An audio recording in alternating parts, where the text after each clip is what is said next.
하나님 말씀은 골로새서 1장 15절부터 20절 말씀입니다. 신약성경 325쪽이네요. 다 같이 한 목소리로 읽겠습니다. 그는 보이지 아니하는 하나님의 형상이시요 모든 규정들보다 온전하신 이시니 만물이 그에게서 창조되되 하늘과 땅에서 보이는 것들과 보이지 않는 것들과 혹은 왕권들이나 주권들이나 통치자들이나 권세들이나 만물이 다 그로 말미암고 그를 위하여 창조되었고 또 하늘과 만물보다 먼저 계시고 만물이 그 안에 함께 섰느니라. 그는 몸인 교회의 머리시라. 그가 근본이시고 죽은 자들 가운데서 먼저 나신 이시니 이는 친히 만물의 으뜸이 되려 하시며 아버지께서는 모든 충만으로 예수 안에 거하게 하시고 이의 십자가의 피로 화평을 이루사 만물 곧 땅에 있는 것들이나 하늘에 있는 것들이 그로 말미암아 자기와 화목하게 되기를 기뻐하십니다. 아멘. 요즘에 미국 대통령 선거가 이제 코앞에 닥쳤는데 미국 사람들이 대통령 선거를 앞두고 좀 과열되었다 할까요? 열광을 하는 것 같기도 하고 또 한편으로는 대립하는 것 같기도 하고 사람들은 사람에게 대해서 자기가 좋아하는 사람들에게 열광을 하는 것 같아요. 어떤 사람들은 가수가 너무 좋은 사람들이 있고 또 슈퍼스타 중에는 배우들도 있고요. 또 운동선수들도 많지, 세계적인 선수들이 얼마나 많습니까? 그렇죠? 또 CEO 중에서 존경하는 사람들, 좋아하는 사람들을 굉장히 좋아하는 것 같습니다. 작가, 또 여러 슈퍼스타들이 세상에는 많은 것 같습니다. 자기가 좋아하는 사람들에게 열광을 하죠. 2000년 전에 전 세계의 중심지 로마의 슈퍼스타는 누구였을까요?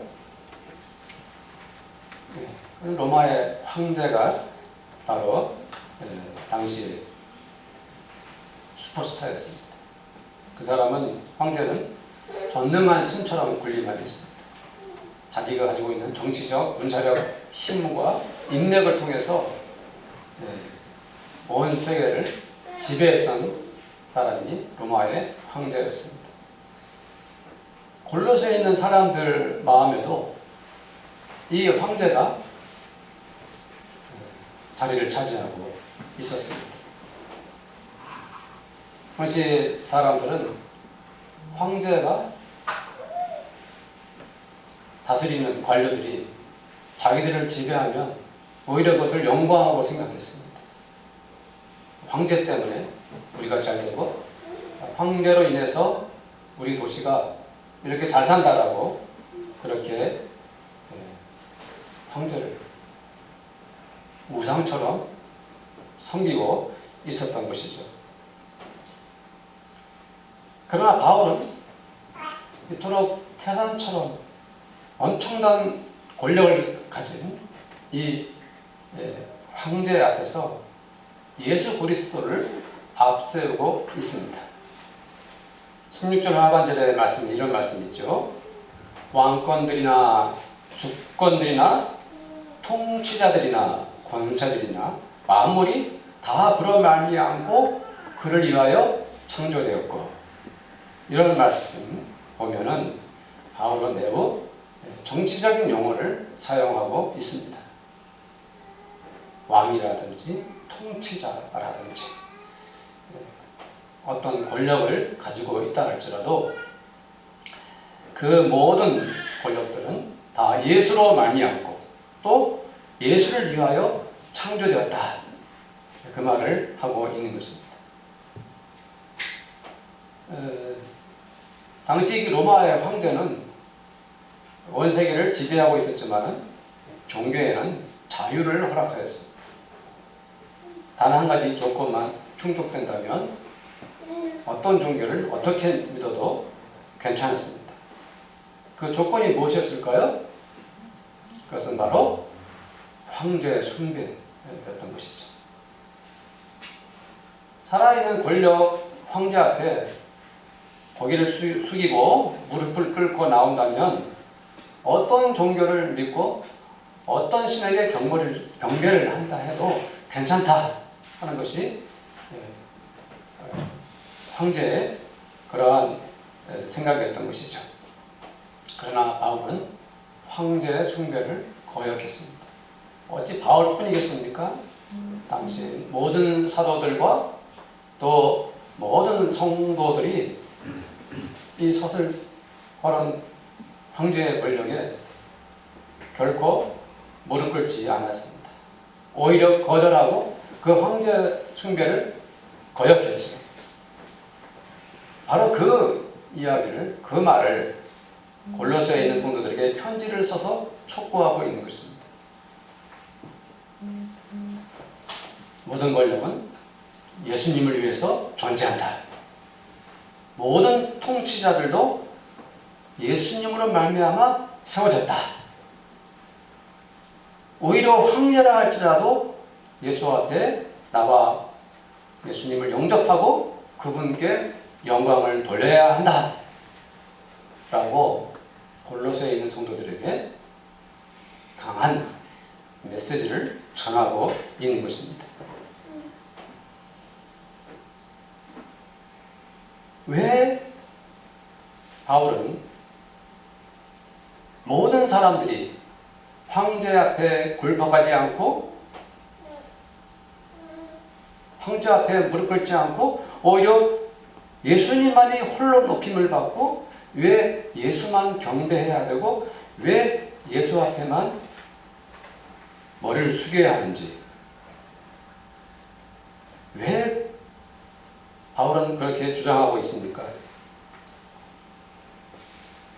골로새에 있는 사람들은 이미 오래전부터 마음속으로 황제를 숭배하고 있다가 이 메시지 편지를 받았을 때 그들은 결단을 내려야 되는 것이죠. 황제 숭배냐 예수님이냐. 그 이유는 바로 이것 때문이시죠. 이죠. 예수님은 보이지 아니하는 하나님의 형상이라고 그랬습니다. 모든 피조물보다 먼저 나신 분이라고 말씀하고 있습니다. 그리고 만물이 그에게서 창조되었다라고 말씀하고 있습니다. 바로 그 이유 때문에 예수님만을 경배하라고 말씀하고 있는 것입니다. 하나님은 영이시기 때문에 보이지 않으신데 바로 예수님이 영이신 하나님의 형상이다.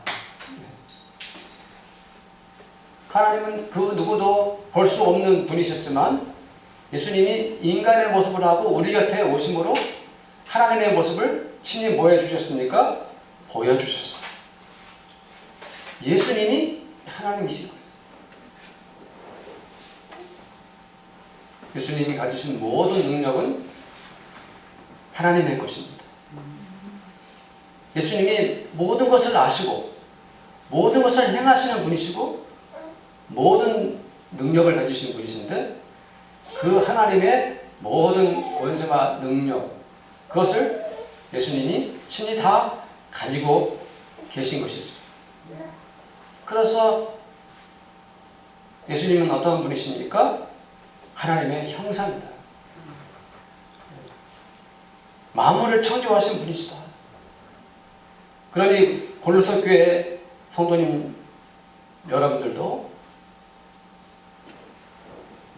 통치자들이나 권력자들 앞에 무릎 꿇지 마시고 예수님 앞에 나아가십시오라고 편지하고 있는 것입니다. 19절 말씀에 보면은 좀 어려운 말씀이 있어요. 19절 말씀 이런 말씀이죠. 아버지께서는 모든 충만으로 예수 안에 거하게 하시고. 그냥 얼핏 읽으면 무슨 뜻인지 하고 좀 생각하고 고민을 해야 됩니다. 성도님들 성경을 읽으시다가 좀 어렵다 생각하면 다른 번역을 읽어보면 참 좋아요. 쉬운 번역들, 현대인의 성경, 새번역 이런 것들이 있어요. 어쨌든 이 말씀을 쉽게 풀어서 말씀드린다면 하나님 아버지께서 하나님의 아버지가 가지고 계신 모든 권세와 능력을 예수님께 다 부어드렸다는 뜻이에요. 하나님이 가지고 계신 모든 전지전능하신 그 모든 권세와 능력을 예수님 안에 다 거하게 예수님께 다 부어주셨다는 그런 말씀이에요. 그러니까 하나님이 가지신 모든 권세를 누구도 가지고 계셔요? 예수님도 가지고 계신 것이죠. 이분이 바로 예수님이십니다.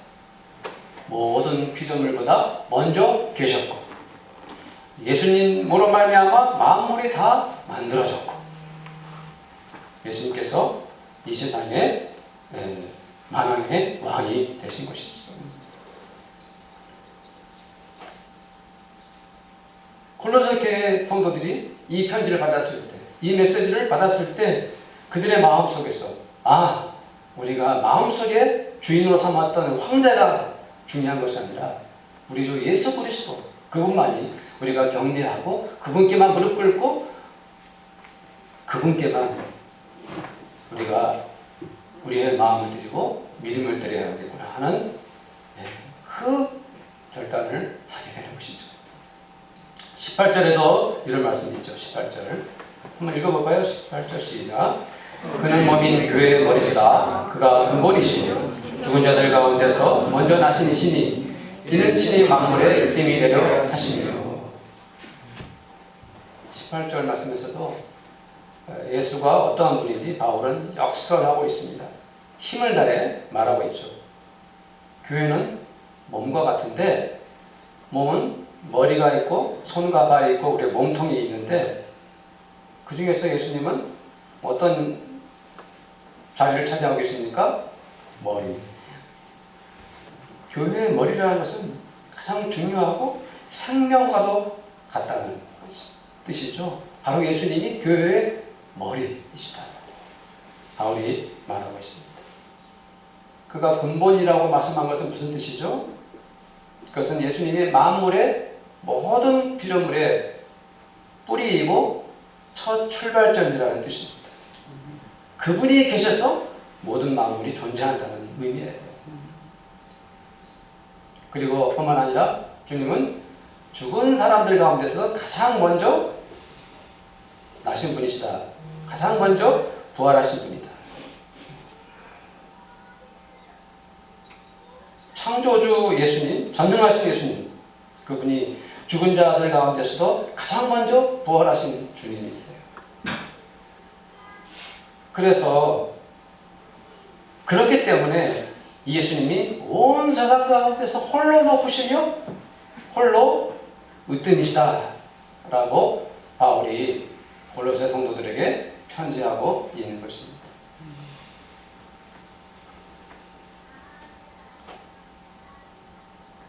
어떻습니까? 바울이 이렇게 예수님이 어떠한 분이신지를 지극히 화려하고 영광스러운 표현들을 거칠 것도 없이 쫙 써내려가면서 그분만을 경배하라고 이렇게 전하던 바울이 갑자기 이어서 십자가의 피를 말합니다. 20절에 보니까 그의 십자가의 피로 화평을 이루었다.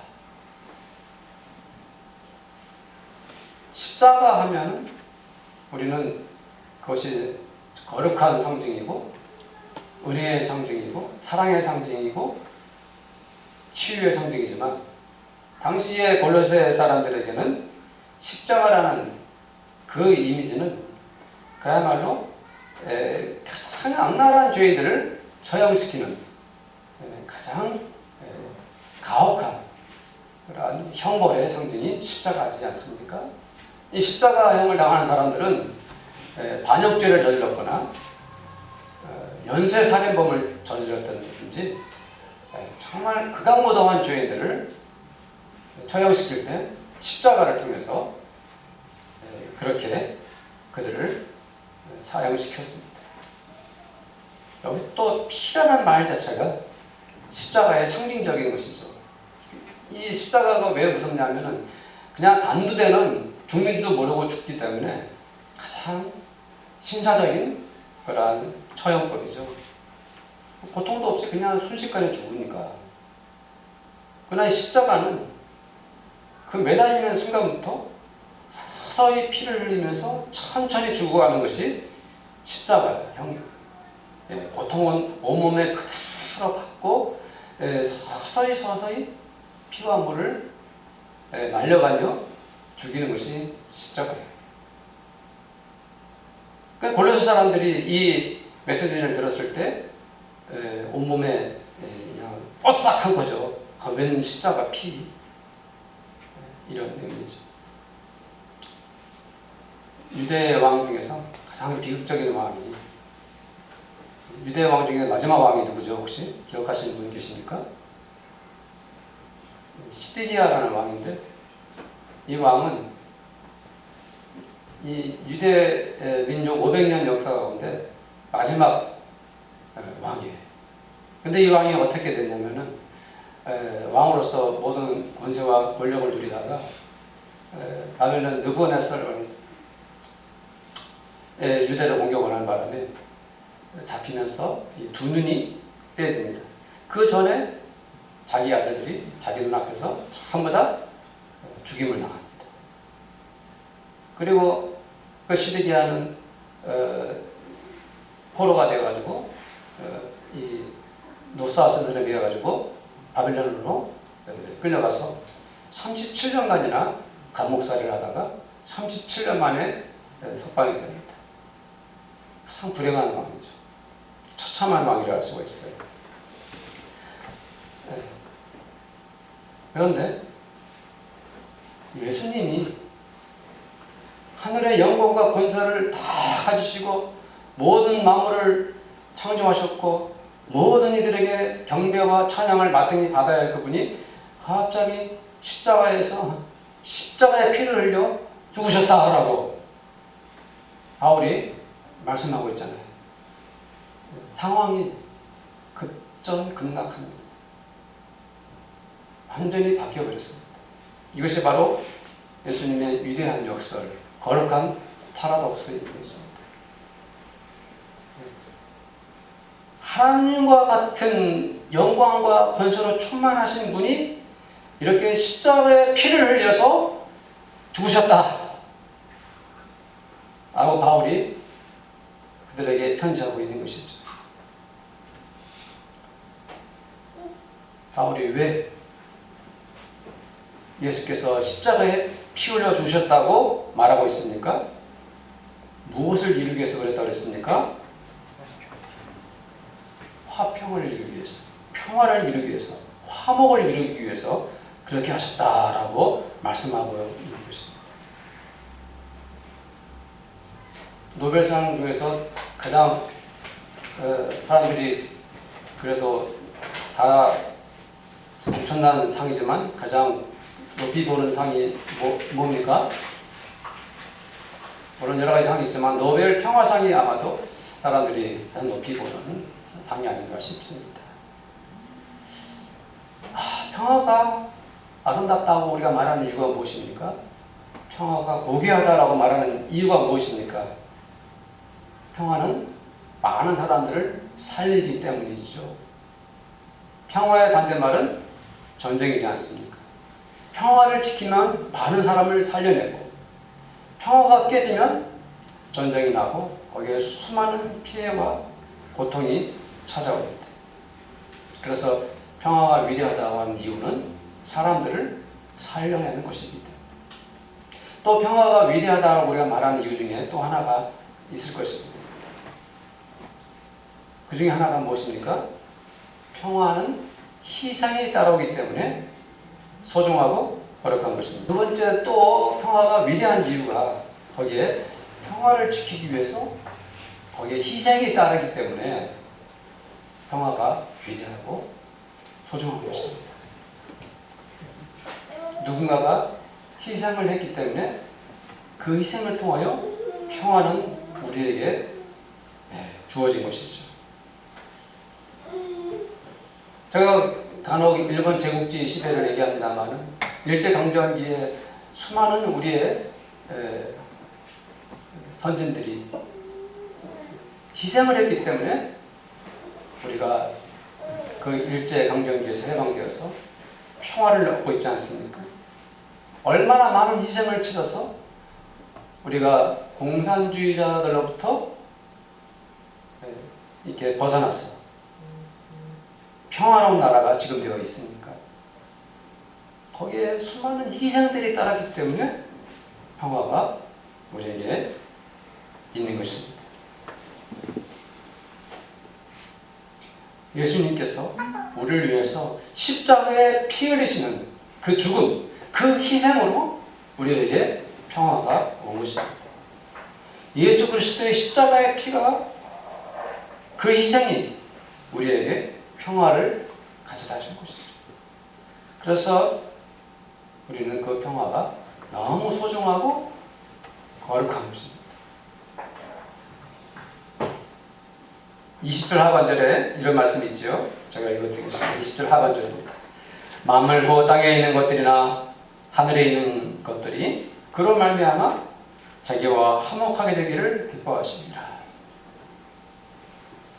만물, 즉 땅에 있는 것들도 하늘에 있는 것들도 다 예수로 말미암아 뭐하기를 기뻐하셨다?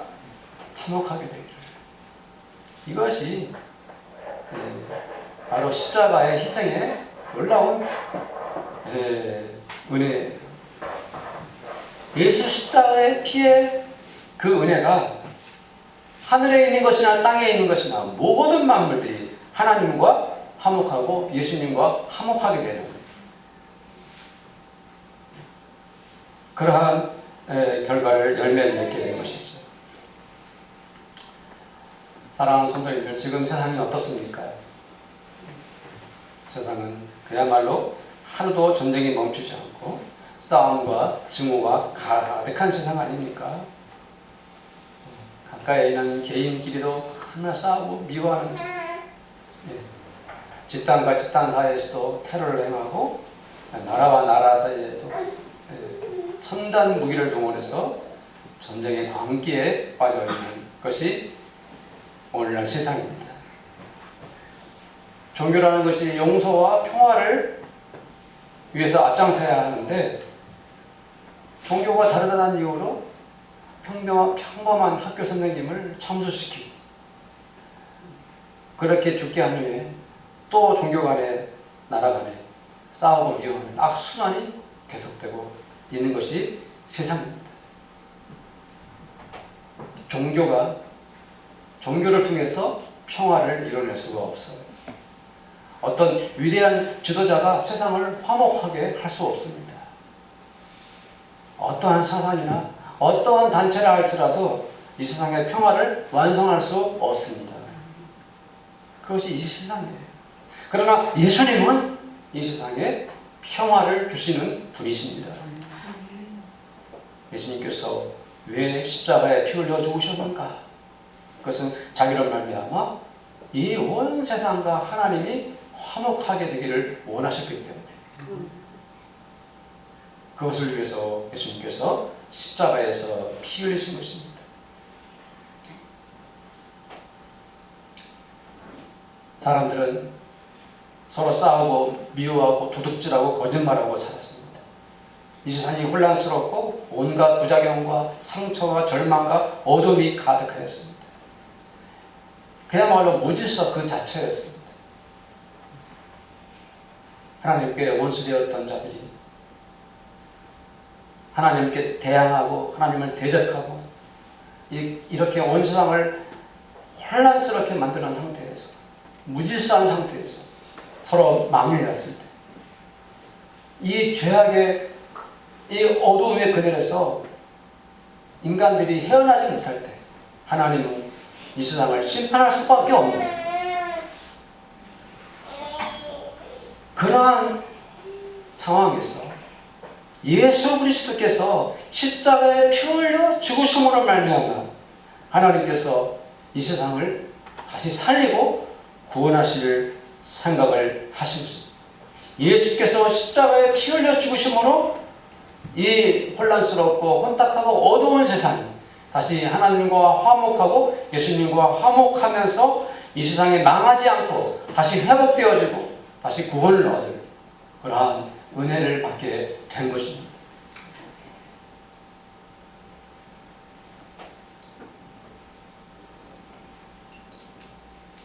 이렇게 하나님께서 온 세상을 다시금 회복시키는 과정 속에서 이 다음에 이제 하나님의 아들들이 서로 평화를 이루어내는 것이지. 사랑하는 성도님들, 우리 모두가 어떤 사람들입니까? 하나님의 아들, 딸들입니다. 우리가 하나님의 자녀들이죠.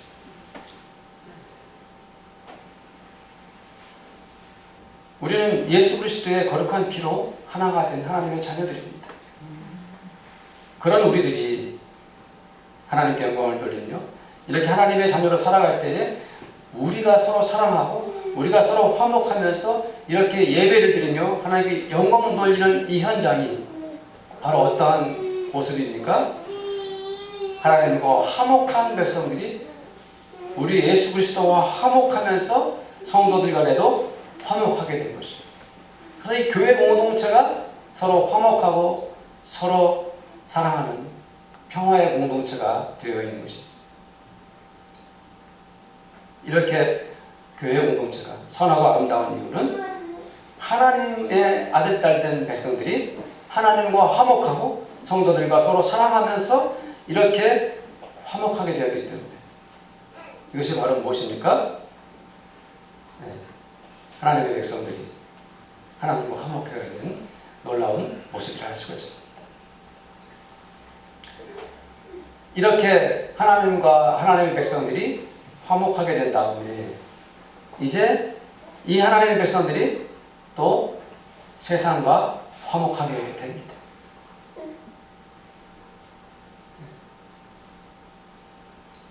바울이 골로새 성도들에게 노골적으로 과거의 그들의 삶을 말하고 있어요. 3장에 보면 골로새 3장 7절부터 9절까지 제가 읽어드릴게요. 그들이 과거에 어떻게 살았는지 노골적으로 바울이 밝히고 있는데요. 너희도 전에 그 가운데 살 때에는 그 가운데서 행하였으나 이제는 너희가 이 모든 것을 벗어버리라. 분함과 노여움과 악의와 비방과 너희 입에 부끄러운 말이라. 너희가 서로 거짓말을 하지 말라. 옛사람과 그 행위를 벗어버리고. 이런 말씀을 하고 있습니다. 과거에 골로새 사람들이 어떤 사람들이었고 어떻게 살았는지를 바울이 밝힙니다. 그러나 그들은 이제 그리스도의 제자가 되었습니다. 하나님을 아빠 아버지라고 부르는 사람들이 되었습니다. 하나님과 화목하게 됐기 때문에 이제 이 세상 사람들과 평화를 나눌 차례가 되었다고 바울이 말하고 있는 것입니다. 이제 하나님과 너희들이 화목했다면 그 옛사람을 벗어버리고 세상 사람들과 화목하라. 이 말씀을 하고 있습니다. 요한복음 1장에 보면은 나다나엘과 빌립이 나오죠. 빌립이 먼저 예수님을 만난 다음에 사랑하는 친구 나다나엘에게 예수님을 소개를 합니다. 근데 나다나엘이 들어보니까 예수 선생이 나사렛 사람이래. 나사렛 사람. 나사렛에서 무슨 선한 것이 나겠냐고. 그때도 지역 감정이 있었는지 모르겠지만 어쨌든 나사렛에서 그렇게 훌륭한 인물이 날 수가 없다라고 시큰둥하고 예수를 만날 생각을 하지 않은 것입니다. 그런데 빌립이 나다나엘이 자꾸 미정적되니까 뭐라고 말했죠? 와서 보라. 와서 보라. 이렇게 말했습니다. 그 말의 의미는 무엇입니까? 말이 필요 없다. 내가 만난 예수님, 그분이 어떤 분이신지 네가 와서 직접 와서 봐라. 라고 빌립이 나다나엘에게 말한 것입니다. 우리도 그런 경험을 하지 않았습니까? 처음 예수님 믿고 너무 기쁘고 좋아서 누구든지 어떤 사람을 만나도 예수님 전하고 싶고 교회에 그 사람 데리고 오고 싶고 그래서 한번 교회에 한번 와봐. 예수님 만나면 너무 좋을 거야. 이런 거죠. 이것은 무엇을 말합니까? 내가 만난 예수님, 내가 누리게 된 하나님과의 이 화목한 관계, 예수님과 나 사이에 누리는 이 은혜와 기쁨을 이제 세상 사람들과 나누고 싶은 것이죠. 이 기쁨과 은혜를 다른 사람들과 나누고 싶은 것입니다. 그래서 자연스럽게 말하는 것이죠. 난 당신과 잘 지내고 싶습니다. 난 당신과 화목하고 싶어요. 나는 진심으로 당신의 친구가 되고 싶습니다. 왜냐하면 내가 믿고 있는 예수님 당신에게도 알리고 싶어서요. 이것이 자연스럽게 이어지는 세상 사람들과 우리 그리스도인들이 화목하는 방법이죠. 마가복음 9장 50절에 이런 말씀이 있어요. 이 말씀이 있습니다. 소금은 좋은 것이로되 만일 소금이 그 맛을 잃으면 무엇으로 짜게 하리요. 너희 속에 소금을 두고 서로 화목하라. 이 말씀하셨어. 소금을 우리 안에 두고 서로 화목하라. 이 말씀을 하신 것입니다. 이 말씀이 무슨 뜻일까요? 네. 뭐 소금이 짠맛을 내는 건 다 알지 않습니까? 우리나라 문화에는 더 절실한 것 같아요. 김치를 담글 때 소금으로 간을 하고 배추, 풀을 죽이기도 하고. 지난 10월 초에 이제 저희 장인 어른이 막내 처제 집으로 이사를 하셨는데요. 영등포 당산동에 집에 소천하신 장모님이 간직해 주셨던 소금이 장독대에 가득 들어있는 거예요. 소금, 흰 소금이. 그것을 발견을 하고 그것을 이제 어떻게 처분할까 했는데 멀리 가져갈 수는 없고 해서 제 아내가 자연동으로 가져가지고 저희 가족들과 함께 나눴는데, 가족들과 함께 나누기 전에 어떤 분이 지금 혼자 가지고 계신데 소금이 필요하신 분들은 그분을 찾아가시면 될 것 같습니다. 그런데 그 소금이 제가 봤는데 색깔이 하얘, 진짜 눈처럼 하얘요. 그래서 입을 맛을 봤는데 이 짜긴 짠데 달콤하다. 믿어지십니까? 네, 안 믿어지면 직접 맛을 보시면 됩니다. 근데 그 소금을 통해서 많은 가족들과 많은 분들과 서로 나눌 수 있다면 굉장히 좋을 것 같다는 생각이 들었어요. 소금이 너무 좋았어요. 그러니까 우리 안에 있는 소금이 너무 정말 좋은 소금이면 그 소금을 가지고 다른 사람들과 뭐 하라고요? 화목하라. 네. 그 기쁨을 나누라. 이 말씀을 주님이 하신 거예요. 골로새서 4장 6절에 이런 말씀이 있어요. 너희 말을 항상 은혜 가운데 소금으로 맛을 낸 것 같이 하라. 그리하면 각 사람에게 마땅히 대답할 것을 알리라. 말을 할 때 은혜 가운데서 하는데 소금으로 맛을 낸 것 같이 하라. 말씀을 해주셨어요.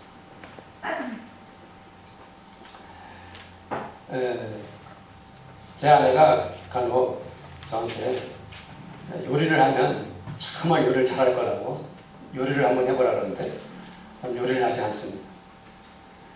근데 입맛은 까더라고요. 그래가지고 제가 입맛을 예민하게 맛에 대해서 이렇게 반응을 하면 진짜 요리를 하면은 아주 유명한 셰프가 될지도 모른다고 저한테 자꾸 얘기를 하는데 저는 라면 말고는 요리를 하지 않습니다. 그런데 정말 어떤 사람이 요리를 너무 잘한다 이 말이죠. 어딜 가도 맛깔스럽게 음식을 만들어내고 그 사람이 음식을 만들어내면 사람들이 뭐 그냥 입에 착착 달라붙는다. 목구멍에 넘어갈 때까지 맛이 남아있네. 나중에 뱃속에서도 진짜 우리 몸을 건강하게 만들 것 같아. 하면서 주는 마음을 보이겠죠.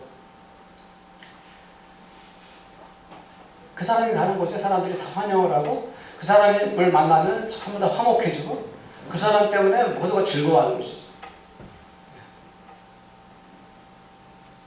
이런 의미로 주님이 말씀하지 않았을까 생각을 해요. 너희 속에 소금을 두고 모든 사람과 화목해라. 그래서 만나는 사람들과 잘 지내고 만나는 사람들에게 기쁨을 주고 네가 먼저 그 사람들과 화목하고 그 사람들이 너 때문에 화목하게 되는 그러한 자가 되어라. 이렇게 말씀하지 않나 생각을 해봅니다. 오늘 주님께서 우리들에게 말씀하신 것, 그 이전에 바로 주님이 어떠한 분이시냐 하는 것을 다시 한번 알게 되었습니다. 만왕의 왕이시고 많은 수많은 통치자들과 권력자들이 그 앞에 엎드려 경배해야 할 존재가 예수님. 창조주 예수님, 만물보다 먼저 나신 예수님, 모든 죽은 자들 가운데서 가장 먼저 나신, 부활하신 우리 주 예수님. 그분이 놀랍게도 십자가에 피 흘려 죽으심으로 이 땅에 평화를, 하나님과 이 세상을 화목해 하는 희생제물이 되어주셨어요. 그 예수님의 은혜를 입은 우리들이 하나님의 아들, 딸들이 되었습니다. 그래서 우리가 성도와 성도 간에 화목하고 사랑하게 되었습니다. 그리고 이제는 그것을 세상 사람들과 나누어야 합니다. 화목해 하는 성도님들이 되시기를 축원을 드립니다. 말씀을 마치기 전에 저는 이런 생각을 해봤습니다. 이 세상 사람들은 너무나 평화를 위해 일하는 사람들이 많구나. 어떤 사람들은 노래로 평화를 만들어냅니다. 어떤 사람들은 영화로 평화를 나눕니다. 어떤 사람은 글로써 세상에 평화를 전파합니다. 어떤 사람들은 어떤 시민단체를 만들어서 평화를 위해 일합니다. 어떤 사람들은 기아대책본부 같은 것을 만들어서 평화를 위해 헌신합니다. 어떤 사람들은 의료를 통해서 세상 사람들에게 평화를 베풉니다. 그 많은 사람들 중에는 기독교인들도 많이 있을 것입니다.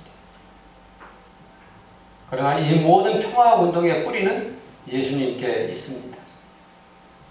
예수님이 아니면 이 평화는 완성될 수 없고, 예수님의 평화가 아니면 그 평화는 참된 평화가 아닙니다. 온 인류를 구원하고 이 세상에 온전한 생명을 부여하시는 분, 그분이 예수님이라는 것을 믿으시기를 바랍니다. 그러므로 우리는 이제 이 세상에, 온 세상의 평화를 위해서 우리 성도님들 앞장서시기를 간절히 소원합니다. 하나님 나라의 평화를 이루어내는 성도님들이 되시기를 축복합니다. 우리 함께 기도하겠습니다. 오늘 말씀을 생각하면서 이 땅에, 온 세상에 주님의 평화를 이루게 하소서, 화목해 하는 저희들 되기를 원합니다. 라고 함께 기도하겠습니다. 하나님 아버지 감사합니다.